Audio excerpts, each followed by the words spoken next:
Good evening students, this is online science classes and today we will discuss nutrition in animals of class 7 chapter 2. This is in chapter 2. So student, basically आपने nutrition in plant पढ़ा, आज हम लोग देखेंगे nutrition in animals. Animals में nutrition कैसे होता है, ये चीज हम लोग ऑलरेडी पढ़ चुके हैं. Animals either depend on plants or depend on other animals for their food. Animals जो होते हैं या तो प्लांट पे फूड के लिए डिपेंड करते हैं या अपने जैसे दूसरे एनिमल्स पे फूड के लिए डिपेंड करते हैं. ये हम लोग जान चुके हैं. सो न्यूट्रिशन क्या होता है? The process of taking food and utilising in our body. Food को लेना और उसी फूड को बॉडी में यूटिलाइज करना, that is called nutrition. If it is occurring in animals then this is called nutrition in animals. तो animals क्या करते हैं? फूड को इनटेक करते हैं और उस फूड को यूटिलाइज करते हैं बॉडी के ग्रोथ के लिए, एनर्जी रिक्वायरमेंट्स के लिए. That is called nutrition in animals. तो एनिमल्स में न्यूट्रिशन 5 प्रोसेस से होता है: ingestion, digestion, absorption, assimilation and egestion. तो हम लोग स्टेप वाइज इन 5 प्रोसेसेस को जानेंगे. इंजेशन क्या होता है? जब कोई भी एनिमल्स फूड को इनटेक करता है बॉडी में, intake of food is called ingestion. That means food को अंदर लेना, इंजेस्ट करना, that is called ingestion. Second one is digestion. What is in digestion? जब आप इंजेस्टेड फूड को स्मॉलर पीसेस में ब्रोकन डाउन करते हैं, तोड़ते हैं with the help of teeth, with the help of mouth, with the help of saliva, then this is called digestion. जब larger जो पार्टिकल्स हैं फूड के, वो स्मॉलर पार्टिकल्स में कन्वर्ट हो जाते हैं. Third one is called absorption. जब ये डाइजेस्टेड फूड हमारे ब्लड स्ट्रीम्स में एब्जॉर्ब होते हैं, then this is called absorption. जब इसी बचे हुए खाने को हमारा जो ब्लड स्ट्रीम्स है एब्जॉर्ब कर लेता है, that is called absorption. The fourth one is assimilation. When this absorbed food is taken by body cells and used for energy and other requirement, then it is called assimilation. जब आप इस absorbed food को cells, body cells में लेते हैं और उसके through आप different type का work करते हैं energy requirement के लिए, then it is called assimilation. And the last one is, हम जब food को इंटेक करते हैं तो बहुत सारे ऐसे फूड के पार्ट्स होते हैं जो अनडाइजेस्टेड रह जाते हैं, जो हमारे बॉडी में डाइजेस्ट नहीं होते हैं. तो ये सारे फूड्स को हम लोगों को बॉडी के बाहर रिमूव करना पड़ता है. सो removal of undigested food is called egestion. जब आप अनपचे भोजन को शरीर से बाहर निकाल देते हैं तो इसे इजेशन कहते हैं.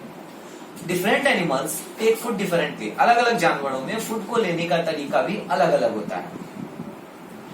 इनफैक्ट अगर मैं कहूं every animal has some special structures for taking food inside its body, then it is not wrong. अगर मैं कहूं कि हर जानवर में फूड को इनटेक करने का एक स्पेशल प्रोसेस होता है, स्पेशल तरीका होता है, and that is called nutrition. So, for example, butterfly अपने फीडिंग ट्यूब को यूज करता है जिससे वो फ्लावर के नेक्टर को सक करता है. फॉर एग्जाम्पल अगर मैं कहूं आपको स्टारफिश, तो स्टारफिश में एक बहुत ही अमेजिंग वे है फूड को इनटेक करने का. स्टारफिश क्या करता है? जब कोई एनिमल्स को इनटेक करता है तो उसके अपने माउथ से वो स्टोमक को पॉप आउट कर लेता है, बाहर निकाल लेता है और फूड को लेकर के और फिर स्टोमक को अंदर कर लेता है. अब देखिए, ये भी कुछ स्ट्रेंथ था, कुछ डिफरेंट था. तो मैंने पहले ही कहा कि हर एनिमल्स में फूड को इनटेक करने का जो प्रोसेस होता है वो अलग अलग होता है. हर एनिमल्स एक जैसे फूड को इनटेक नहीं करते हैं. सो सबसे पहले मैं अगर बात करूं digestion, the process in which the food containing large insoluble substances broken down to small water soluble substances which can be absorbed by our body is called digestion. Digestion एक ऐसा प्रोसेस है जिसमें हम लोग फूड के large insoluble substance को छोटे छोटे सॉल्युबल सब्सटेंसेस में ब्रोकन डाउन कर देते हैं, then it is called digestion. तो डाइजेशन का अलग अलग मेथड है और डाइजेशन के लिए अलग अलग ऑर्गेनिजम्स में अलग अलग ऑर्गन बने हुए हैं. For example, if you talk about human beings में ह्यूमन डाइजेस्टिव सिस्टम बना हुआ है जिसके थ्रू डाइजेशन का प्रोसेस होता है और इसे कहते हैं हम लोग alimentary canal. Okay, so what is alimentary canal?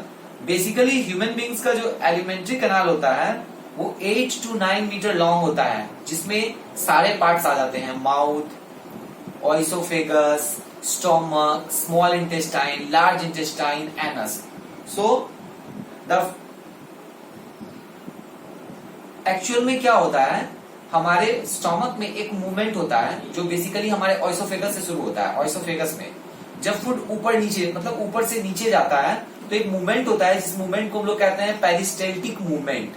इसी पेरिस्टेल्टिक मूवमेंट के थ्रू फूड हमारे माउथ से धीरे धीरे ऑइसोफेगस में आता है और फिर इस ऑइसोफेगस से स्टोमक में जाता है। सो इस तरह हमारे एलिमेंट्री कैनाल में फूड डाइजेस्ट होता है और पहुंचता है। So student, I think it's enough for today's science class. It's another parts will be discussed in next class. Till then, goodbye and take care you all.